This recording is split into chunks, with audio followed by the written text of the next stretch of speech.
Welcome to the Dalen Show. So glad to have you guys back. Appreciate you guys for tuning in. Real quick, if you're new here, please subscribe to the channel. We check those analytics, y'all. You guys are tuning in, but you're not subscribing, so please subscribe to the channel. It helps us move forward with conversations and interviews in the future. So thank you guys so much for tuning in, man. So excited to be here with you guys. I'm Dalen Flowers. He's Russ Eddins. Welcome to episode number 2 of Cardinals Talk. It's going to be a fun one, a heck of a lot to talk about today on the show. We are currently recording this immediately after the Blue Jay series just wrapped up. So this will come out on Thursday, the day of the Brewers series starting. So just kind of give you a little bit of context of when we're recording this and what's going on right now. But Cardinals sitting 36-32 right now, Russ. Now 6 games behind division leaders, Chicago Cubs, with a huge series against the Brewers coming up. Man, with something that we talked about so much in the first episode was just how big June was and how important the month of June was, just in terms of health and performance and what the front office was going to do. And now sitting here, 4-8 over the last 12 games. St. Louis is dealing with some injuries with all-star candidate Brenden Donvoan and Jordan Walker going down now when he was getting really hot. Right now, what are you seeing from the Cardinals team that is putting them in a slump right now? And it was obvious that this was going to come at some point. This is the team that, and in my opinion, it kind of defied expectations so far. I didn't think we were going to be competing as good as we are so far. And on top of that, this team has showed a lot more than I thought they were going to do in the offseason. So just kind of your thoughts on where the team is headed right now and the performance of the team so far throughout the end of May and throughout June so far. I mean, my biggest thing with this team so far is they've come down to earth. They were Yeah. definitely well above expectations, and they've come down to earth. Got swept by the Blue Jays. They're 3-7, I believe, over Hmm. in June so far. Got had a chance to win the series against the Rangers on June 1 and get off to a good start with them in the month, but just couldn't complete the series win in the rubber match. And they've come down to earth, really. They were Yeah. 19-8 around that mark in May, and they had a 126 runs scored, only 99 allowed. And now they're 3-7, 44 runs scored in this month. I believe that number should be updated for today's game, and then 58 runs allowed. So they're at minus 14 right now. For the season, they're around minus or plus 23 on run differential, which is good. I mean that's better than the Phillies, who are plus 17, and they're fighting for wild card spot. The Phillies right now. But they overachieved in May, and they're just coming Yeah. down to earth. And now the management has to say, well, we're capable of being a good baseball team, and now we have to mitigate this free fall that we're currently in. Yeah. Lost 4 in a row. Honestly, it's hard. Taking 3 out of 3 from the Dodgers is insanely difficult. Yeah. So I was happy with the way they were able to come out and play the Dodgers, and I believe they got a walk-off win that Saturday. So they did good to win that series, but they just ran into a sort of a buzzsaw against the Blue Jays. Blue Jays are on a heater right now. That's their obviously third straight win. They're 8-2. It might be the 4th straight win. I don't think this is updated because the series just ended like 15 minutes ago. Yeah. So this probably isn't quite updated yet. So I mean they're on a roll, and I think that they're really clicking as a team. They're top in the wild card in the AL. They're figuring it out, and the National League is deep. Like right in the wild card right now, I believe it's the Phillies, Giants, and Padres all above the Cardinals, and Yeah. it's an insanely deep league. And you can go through a bad stretch, but it's time to pick it back up. I think 3-7 is enough, and if they want to stay in contention, they got to get going this weekend against the Brewers. Yeah, man. This is, which is why we kind of talked about on episode 1, which is why June was so important. This is a pivotal time right now. You mentioned, the Padres and the Giants and the Phillies. This division, this league is really competitive this year, and it comes for a time where St. Louis is getting ready to go into the Brewers matchup.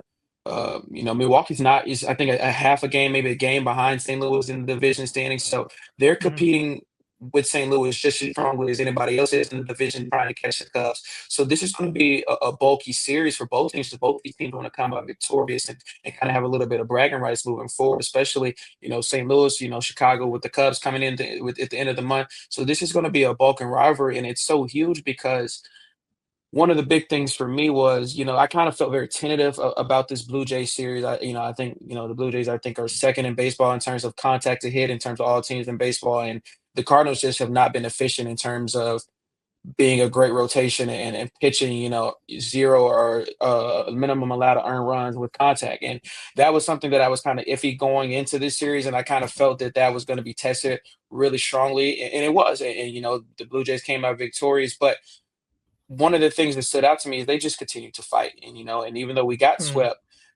this is a little bit more belief and fight that I've seen in the last couple of years from this team. And it's a diverse thing. And I want to kind of ask you, with what you've seen so far in terms of the rotation, Libertor has he's been inconsistent. And, he's had some good times and he's had some bad times. We've seen other guys in the rotation. Eric Fetty's kind of he's matured really well this season, but he's still struggling at points. Chris Roycroft as well. If you're Zon Mose like Russ, are you making a move before the trade deadline? And if so, what are your kind of aspects in terms of what do you kind of want to see or do to maybe help improve this team, or are you just kind of taking it with a grain of salt and saying that maybe this team can compete when healthy? Yeah, I think that's a good question. I think the best move they can make is internal. You got to bring Mhm. up Michael McGreevy. I Yeah, think I've been waiting on him for years. I understand, letting him eat it out down there in the minors a little bit. Just figuring it out down there. I yeah, understand, giving him time to develop, but he's been down there for a while. He's surpassed Graceffo in terms of prospect, caliber. yeah. I think for a long time, Graceffo was like, in my opinion, he was well above McGreevy. McGreevy has figured it out, and I think he's Hmm. surpassed him. We sent him back down, brought Roy Croft back up. Um, he's got to eat at the big leagues. You gotta let him come up. Um, I think that's a big move. In my opinion, the Cardinals are very similar to the St. Louis Blues, which is different sport. But hear me out. The Blues they made the playoffs this year. They Hmm. first time in a couple years, and they had to balance being competitive with the best team in the NHL, the Jets, and they took them Yeah, to double overtime in Game 7. Okay, but they had to also let the young guys play. They yeah, had to let a Zach Bolduc eat. They had to let Jake Neighbors, who solidified himself as a as a mid forward kind of guy, as a mid three, mid six, top six guy. Um, and they had to let them figure it out there. The same thing with the Blues or the Cardinals. You need to let the young guys figure it out and let them help you compete because Michael yeah, McGreevy is competitive. The league yeah. hasn't seen him a lot yet. They've seen Matthew Liberatore a bunch, and they're adjusting to him. So now it's up for the Cardinals to make those internal decisions to say, hey, we're going to compete, but it's also not even our year. If we make playoffs, we're going to go steal a playoff spot. That's the mentality. Let's go steal one because they Yeah. weren't supposed to make it this year. This is supposed to be a limbo year that no one really knows what's going to happen. But here they are, 3 games that have a wild card spot. I don't think the Giants are as good as their record indicates. I think they're going to fall off. Buster Posey, I love what he's doing over there in the long term. I think, but they've won 6 in a row, seven out of 3 in the last 10. I I think the Giants are not fraudulent, but they're going to fall off. Phillies pods, they're legit. And right now, the saving grace to Cardinals is the fact that the Cubs are 5-5 in the last 10, and the Brewers are Yeah. also 5-5. The teams ahead of them, below them, aren't playing super well. Like the Phillies are 3-7 right now. So and they got a series with Toronto coming up this weekend. I You're gonna go through periods of struggle, but Yeah. it's time to make those internal moves to take that next step. What's going on, family? I hate to interrupt the video going on right now. Hope you guys are enjoying it, but I have to give a quick shout out to our very first sponsor, Shadrack's Coffee. Shadrack's is a coffee company that has been in the works for 17 years now. Originally originated in the state of Arkansas, my home state, and now they have ventured to Tennessee and Oxford, Mississippi. Shadrack's has opened their arms to me and put their faith in me, and I just want to say thank you to Shadrack's. If you're in Oxford, you can find Shadrack's at 1797 Jackson Avenue West here in Oxford. And even if you're on the Ole Miss campus, they have different locations on their food truck aisles across the campus. They're usually open at their Jackson Avenue Center from 6 a.m. to 9 p.m. Monday through Saturday. Yeah, so just continue to go get your Shadrack's coffee. You get espressos, energy drinks, hot coffee. You can even get some milkshakes. Shadrack's is the place to go. Even you can get some Shadrack's apparel on their website, like I'm showing you here. And my favorite thing about everything about Shadrack's is they're centered around our Lord and Savior Jesus Christ. So you can go on the Shadrack's website and you can file a prayer request for yourself, for your friend, or family, anybody. All you have to do is click on prayer request here, type in the name, email, phone number, and your message, and Shadrack's will take care of it. They've done over 1,000 prayer requests in their 17 years of the company, and this is their goal. They are centered around profiting and making Jesus Christ their goal. So thank you guys so much, and thank you Shadrack's for the sponsor. Hope you guys enjoy the rest of the video. God bless. You make a heck of a point, man. I love everything you just said, and it's especially kind of important to sit back and look where the perspective of this team was supposed to be moved towards in terms of the offseason this past year. And a lot of those moves were, getting Goldie out, trying to get Arenado out to officially kind of rebuild this team and move forward with the young prospects and give the young talent an opportunity to get experience and make a name for themselves, and kind of develop those younger guys to blossom into what could be in maybe 4 or 5 years. But then you make certain moves and you're not allowing guys like Michael McGreevy, who you mentioned, who is I think can be very vital to this team if given that opportunity, which has not been done so far. You kind of have to take it and look, what is the true obligation here? And I love that you made the point as well about the playoffs. If you go in and you steal a playoff spot, you've exceeded expectations. This is not supposed to be a year when you're doing that, or competing as strongly as the St. Louis Cardinals are currently. But if you have that opportunity, don't run away from that objective, and you still want to run towards it. So I love the point that you make, because I it's not something that I don't think people, in terms of just the regular media, people covering the Cardinals, are kind of mentioning, in terms of maybe it's just important to keep things internal right now and keep things within the club, and maybe move some pieces down and up from within the own, franchise, instead of trying to trade pieces from, different organizations. So I love your point there. And I think it's important to also notice that this team right now is not at their best. And when I say that, it's tough going into this Brewers series without Brenden Donovan, without Jordan Walker. I think Jordan was, on a hot tear. He was batting about 300, 14 for 40, I believe. Was really heating up and finding his stride, and then goes out. And it's probably be another week or two before he's back. They're going to send him down to the AAA to kind of rehab officially. So losing him when he was finding his stride hurts. And of course, Brenden Donovan has been, in my opinion, the best second baseman in baseball this year. He's been on a stride. He's felt every aspect of his game. But as big as those missing pieces are offensively, I think it's being read how big they were defensively for this team as well. And I think that's obviously what's been the cornerstone for the Cardinals this year, and in previous years as well, as their defense is, always been consistent, one of the best defensive teams in baseball. So for you, what are you seeing in terms of the depth that this team has, and maybe how good the depth is with guys like Walker and Brenden Donovan currently out for the team?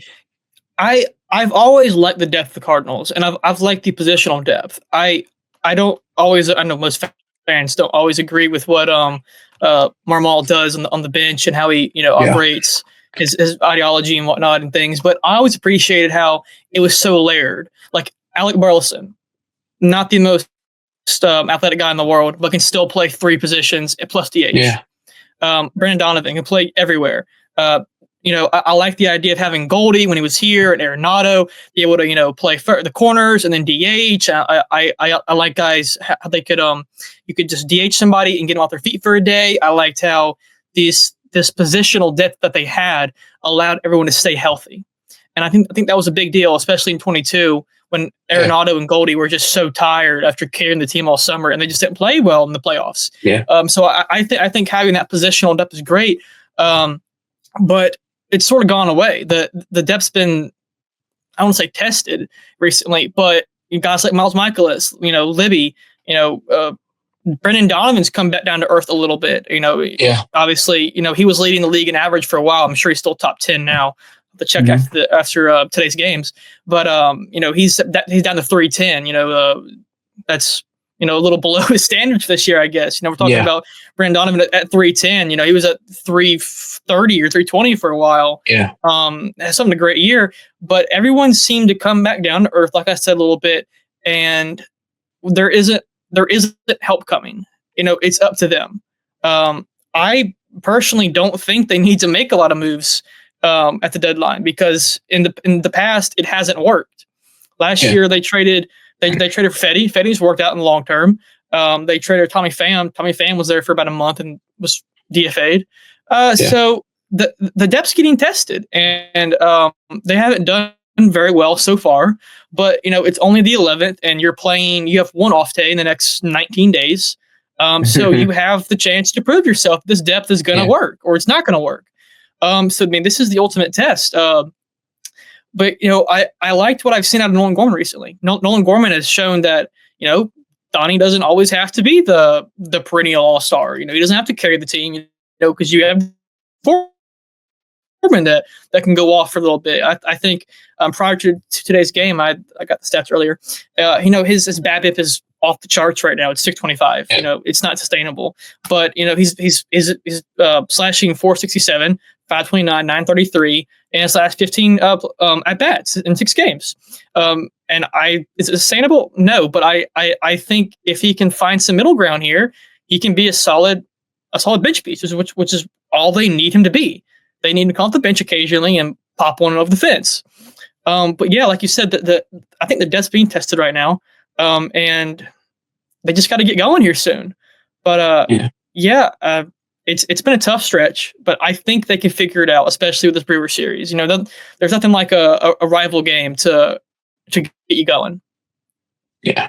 I think you make a lot of good points. And I'm going to kind of go off what you just mentioned there at the end, rivalry series kind of gets you going.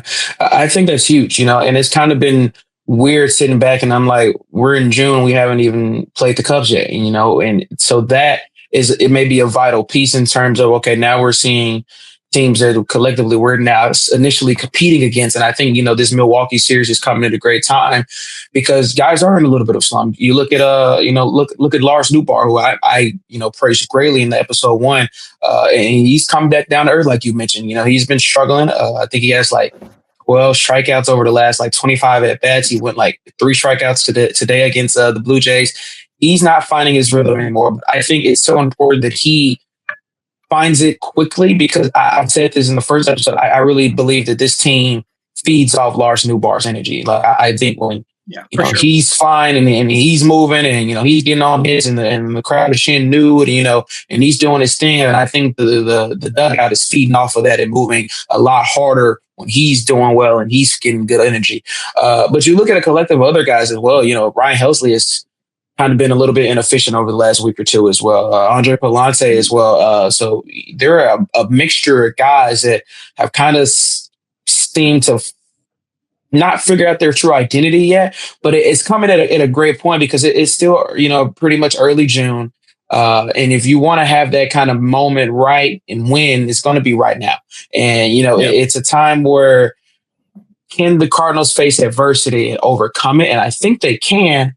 But to what extent? And I want to move forward with you, and I want to kind of just ask, what are the key pieces do you think moving forward in the month of June for St. Louis? How do they kind of overcome the struggles that they've had over the last 2 weeks, going to Milwaukee, fighting strong with the chance to win every single game, and eventually, slowly but surely, kind of creep up and, solidify either walk or trying to follow the Cubs at the top of the division?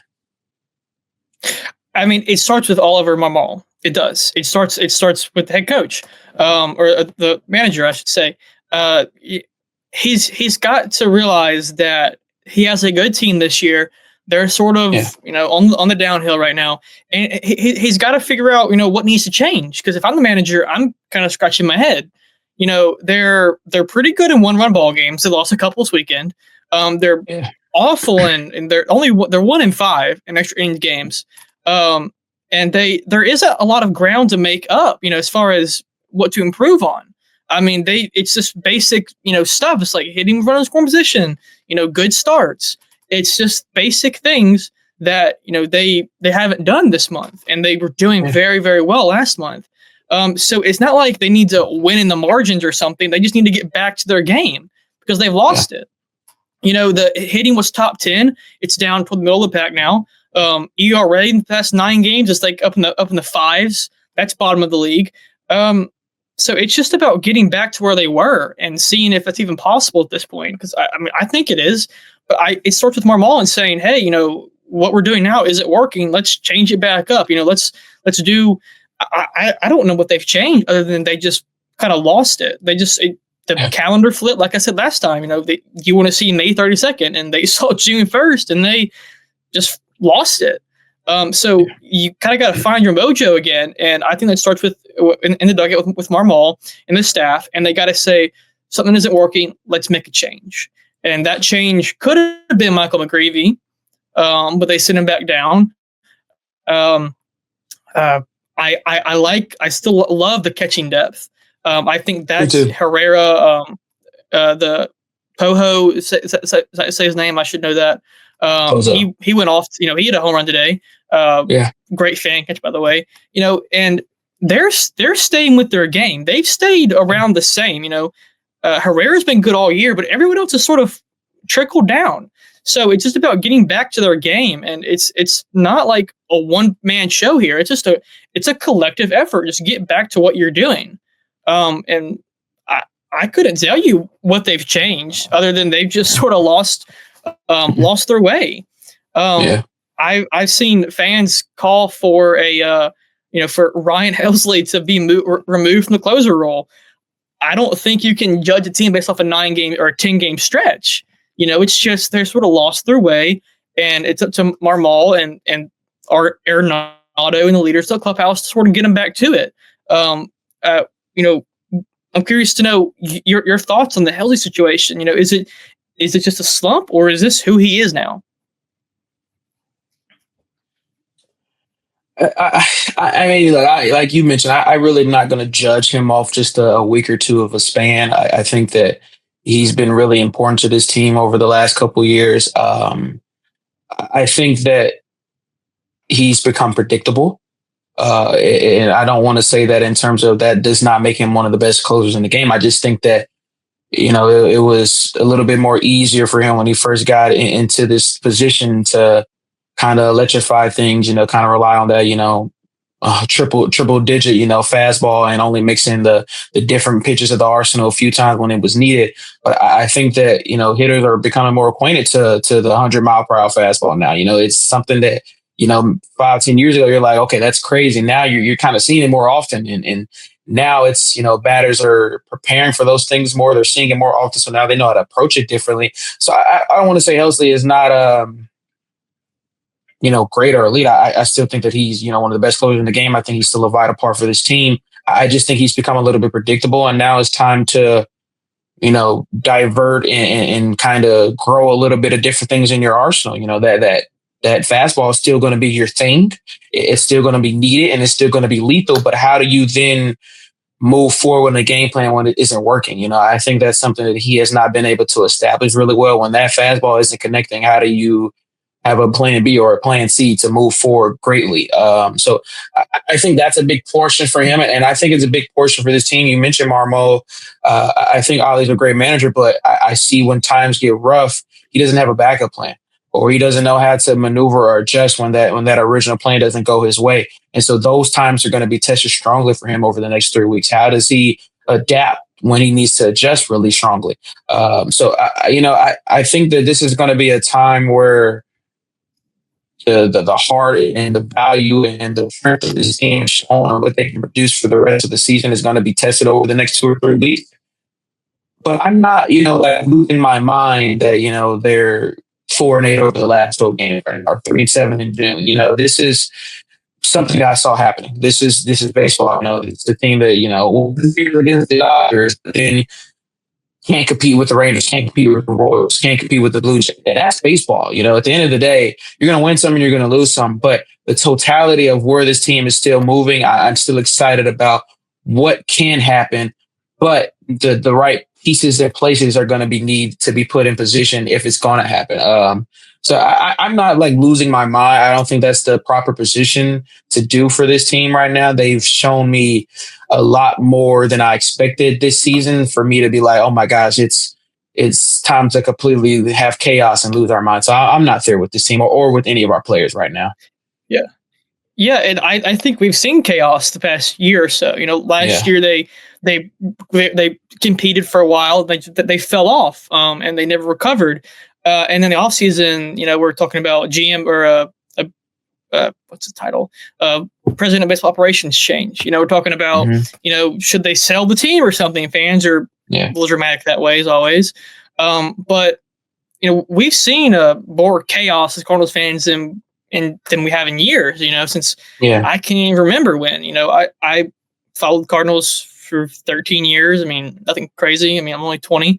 But I can't remember a time when they were when we were excited to be 3 games out of a wild card spot, or something. I can't remember that. So I mean, it's crazy as a Cardinals fan to be like, hey, we're knocking on the door. We need this one thing to click or something. But I mean, you can look at the data all you want. I mean, I haven't really dove into it yet. I probably will today after all the games conclude and whatnot. Mm-hmm. But I don't know where they can improve besides just the basics. Just like get back to your game.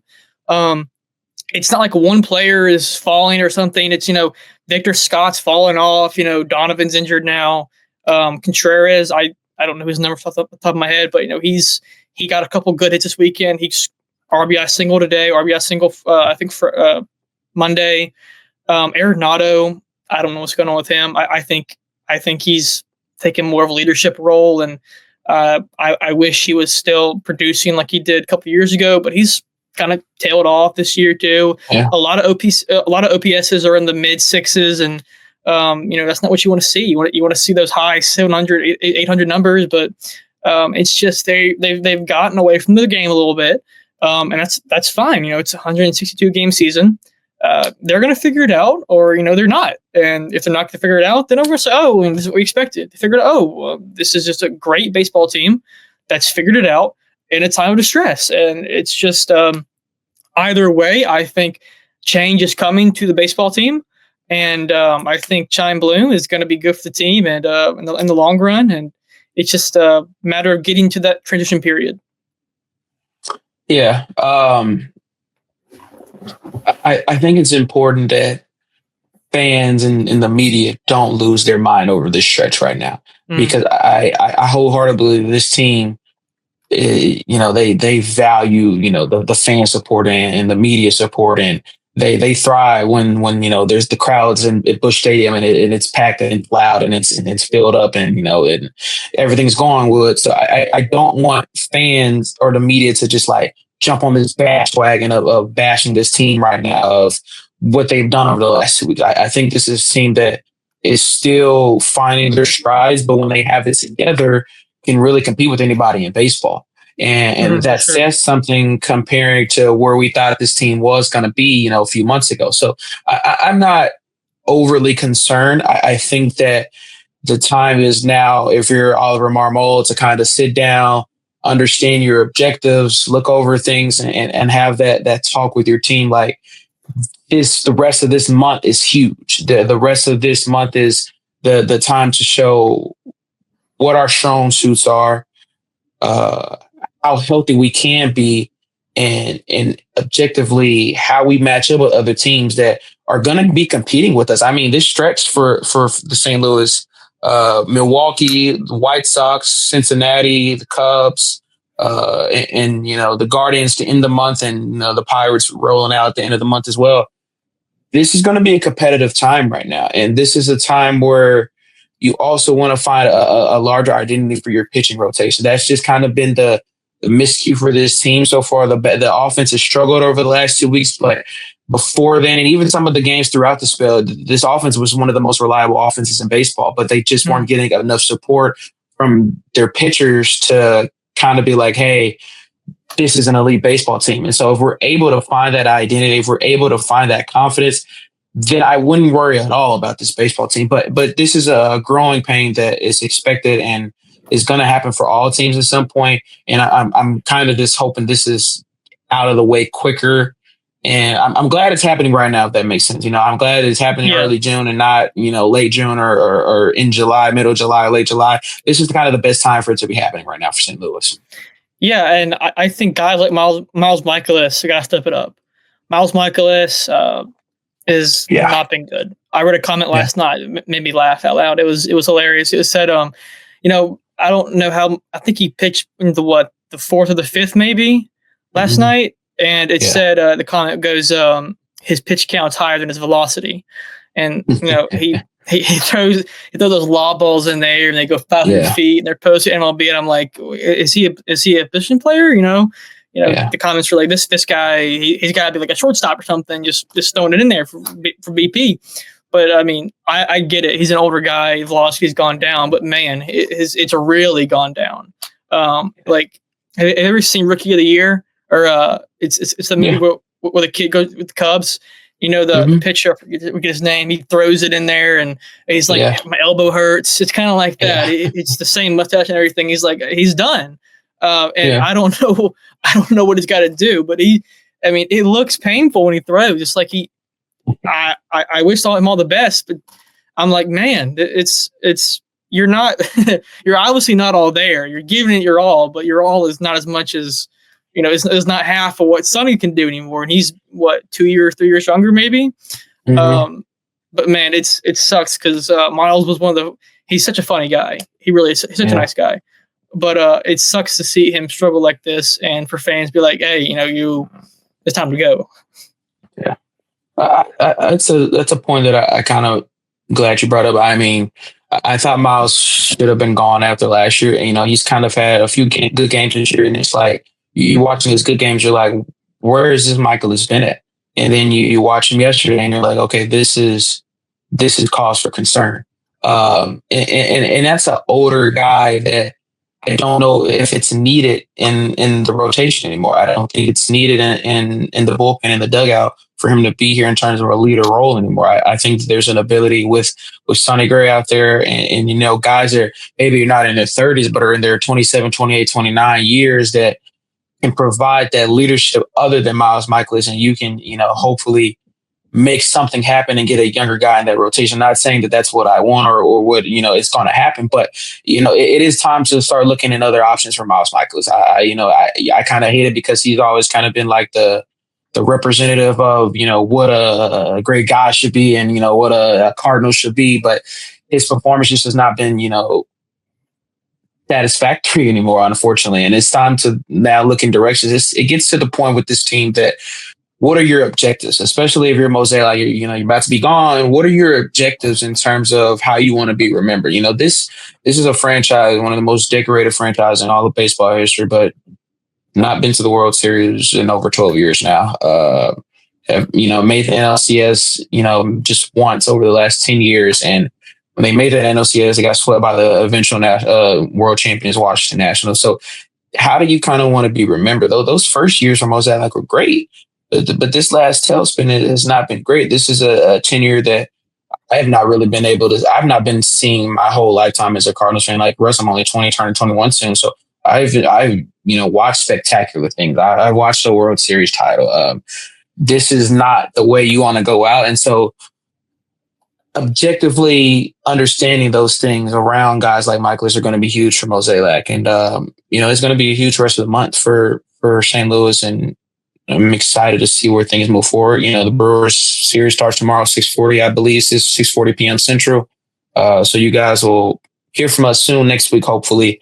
It's just some more thoughts about what we've got going on, man. But Russ, anything else you want to share? I mean, I'm really excited for the rest of the season. I think it's going to get better. I hope. Uh, Man, I think we got to talk about the Cardinal way's been lost a little bit with all this big money in the sport. I think that's a great talking point. There's a whole book about it. How the Cardinals, mixed Moneyball and the Cardinal way, and Moneyball is gone now because every team has access to Baseball Savant. Every person in the world has just about. If you have a computer, you can go look up these numbers, and if you're an analyst, you say, okay, I'll interpret this, and you pay me to do it, and I'll tell you who to draft and whatnot. And the Cardinals have not done that. They have not adapted, and I think that is sort of a message across the whole team. Management has not adapted. Ownership has not adapted. The team is not adapting to how the league is adapting to them. Libby is the league has figured him out, and he's got to make an adjustment. Same for every player. Marmol, like you said, he made a great point about how he has plan A and no plan B. There's just no there's no adaptability in the team. There's no resilience. Of the stretch. We saw the past couple of games, not today. They came back. They fought back a little bit, and then they just couldn't hang on, or they couldn't keep that lead or something. We saw some resilience there, but there's no adaptability across the whole franchise. And I think that's the biggest issue with Cardinals, and it's trickled down to as low as AAA. I think, and it's in the long run. I think the team's going to be okay, but they got to adapt. Simple as that. They got to figure it out in every facet, and it starts with the baseball team. Great point, man. I think that we look at other teams like obviously the standout team is the Dodgers in terms of just spending money and acquiring talent. And I love your point because that's simply the truth. This team has not adapted, and when you ask that, you kind of think about, okay, but how have the Cardinals not adapted? Well, they've made some spectacular trades over the year. Traded R for Arenado, traded for Goldie, but putting those positions within greater success has not been the key front for this team, and that starts with front office, and then it goes down to who is front office putting to manage their baseball team, and a lot of controversy was run around when Mike Schitt was fired. And, a lot more controversy went around when, the hire was Ale Marmol. And you look at that, it's like, how are we going to get better with that? You kind of look at it as like where the Cardinals just trying to keep as a yes man hire. And so they could kind of have control over everything in the front office. But you make a great point because this is a time where now you can't rely on the old school way anymore. This is, it's been shown what's going to take to win now. And so it's time to take accountability and, move forward. And so I'm excited about the future. But right now, I think there's also a lot of great things to also focus on within this team. So, that's a great point, man. I think that's also an episode in its own that maybe we can kind of come up with and talk about one day. So, that's a great point, man. But appreciate you guys for tuning in. As I said at the beginning, if you're not subscribed, please subscribe, leave a like, leave a comment. That helps us grow and reach other people and kind of be a little bit more visible to other people that are maybe, new to the show, love Cardinals baseball, love baseball in general, that maybe want to interact with us. So appreciate you guys for tuning in. The support on the first episode was great. So thank you guys so much for that love. Appreciate you guys so much, and go Cards. See you soon.